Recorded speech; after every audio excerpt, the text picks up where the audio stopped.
everyone. On today's installment, I'll go over what Patrick did to the door.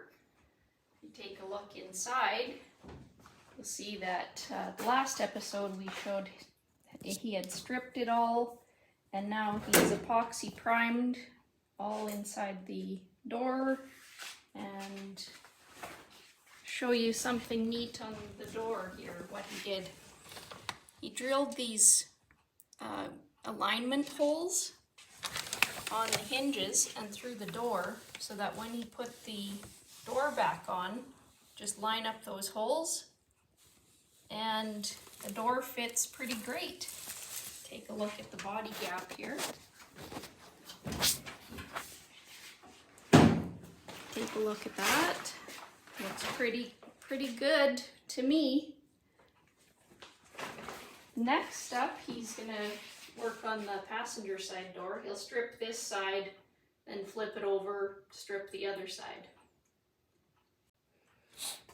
All right, I've got my panels prepped here to put some body filler on. Because of the depth of it and the fact this was a lead seam, I'm going to use some Everglass short strand fiberglass reinforced body filler. It's a little bit stronger, more difficult to work with, but it works quite well. I've used it in the past. Again, I'm not a professional, but it seems to have worked on my last few cars. Somebody asked about paint stripper. This is what I use. It seems to be about the only one that has enough bite to really do something half decent.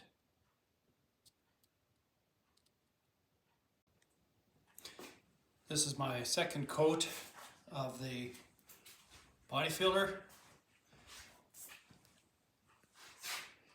Just give that one more sand. I might put a coat of body filler on it before I put epoxy primer on it, but we'll see how this works and take it from there.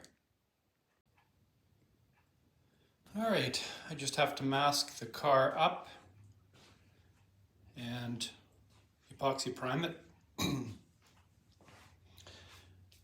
I just finished that off from Arglass. I will finish it off in bodywork after using body filler. Just for now, I wanted to do that just to make sure I've got everything sealed off. I really re-scuffed everything off today just to make sure there's no corrosion buildup. It doesn't take very long for corrosion to build up on bare steel.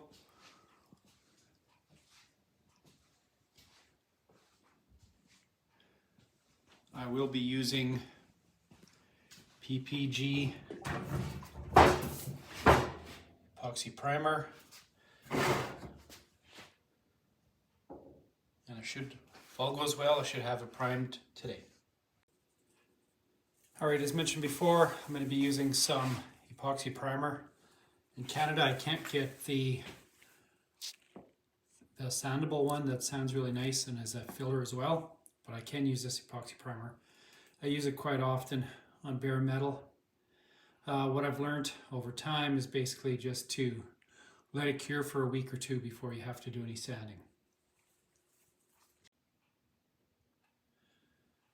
So I've done some masking, got it just about ready. All I have to do is use some wash and wipe, get it all prepped, cleaned up, and then I'm going to epoxy prime.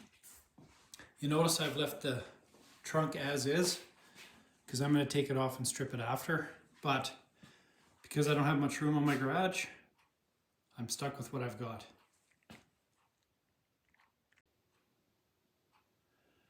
Alright, you can see the next day how the epoxy prime came on. See, it's got a nice sheen to it. That's the one nice thing about epoxy primer. There's no surprises with it.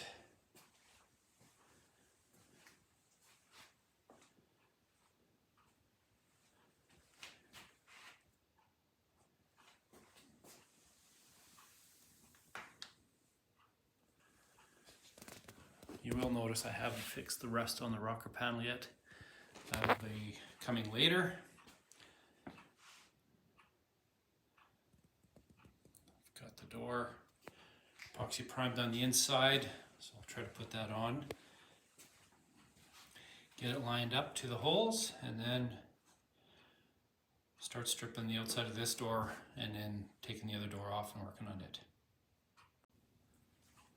Just putting my first coat of paint stripper on here on the door. This is the passenger side door. This is my first coat of paint stripper on the passenger side door.